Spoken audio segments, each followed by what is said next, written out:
ওদেরকে শুয়োর খাওয়ালে ঠিক এই প্রশ্নটাই করতেন তো কমরেড। তখন সেকুলারিজম কোথায় ছিল? এই বক্তব্যটা কে রেখেছিল?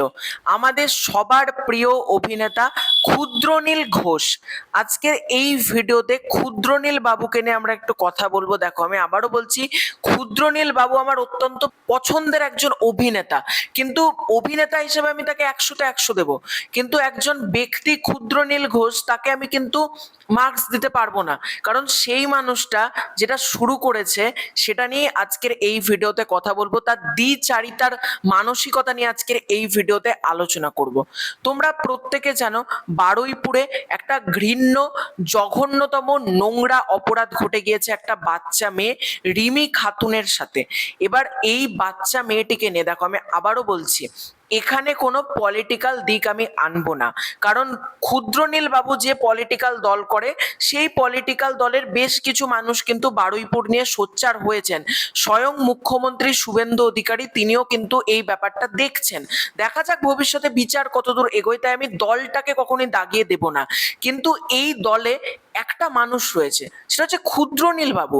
ক্ষুদ্রনীল বাবু নানান সময় নানান কবিতা লেখে। দেখো, সেই দলের কোনো যদি মানুষ আমার ভিডিওটা দেখো, আমি তোমাদেরকে বলছি, আমি কিন্তু তোমাদের দল বা আমি কোনো রাজনৈতিক দলকে কিন্তু ছোট করে ভিডিওটা করছি না। আমি শুধুমাত্র ক্ষুদ্রনীল বাবু মানে রুদ্রনীল বাবুকে নিয়ে আজকের এই ভিডিওতে কথা বলবো। এর বাইরে আমি সেই দলের কোনো মানুষকে নিয়ে কথা বলবো না, বাদ বাকি কিচ্ছু নিয়ে কথা বলবো না। তো রুদ্রনীল বাবু হচ্ছে একটা মেরুদণ্ডহীন গিরগিটি, এটা বললেও সেটা তাকে কম বলা হবে। এবার রুদ্রনীল বাবু কি হয়েছিল, সায়কের যখন অলিপাবের ঘটনাটা ঘটলো, বা আজকে যখন হরগোবিন্দ দাস, চন্দন দাসের সাথে যে ঘটনা ঘটলো, ডেফিনেটলি সেটা চূড়ান্ত অন্যায় হয়েছে।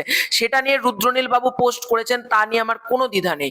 কিন্তু সায়কের যে সাজানো নাটক ছিল, সেটা নিয়ে তাকে আমরা পোস্ট করতে দেখেছি। কিন্তু বারুইপুরে যে একটা নোংরা ঘৃণ্যতম ঘটনা ঘটলো, রুদ্রনীল বাবু কিন্তু তার তরফ থেকে কোনো কবিতা লেখা, ছবি আঁকা এগুলো কিন্তু করেনি। কেন জানো? কারণ সেই বাচ্চাটার ধর্মের কথা সে হয়তো ভেবেছে। সেই মানুষটা আমার এত মানে হাসি লাগে রুদ্রনীল বাবুকে দেখে। রুদ্রনীল বাবু ফেসবুকে লিখছে বাংলাদেশিদের তারাও, এটা লিখে পোস্ট করছে।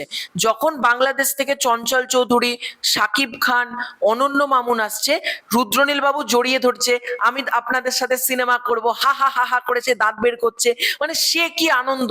তাহলে আমি বলবো রুদ্রনীল বাবুর না পলিটিক্যাল পার্টি নিয়ে পোস্ট করুক, যেহেতু সে যে দলটা করে, কেন পোস্ট করবে না?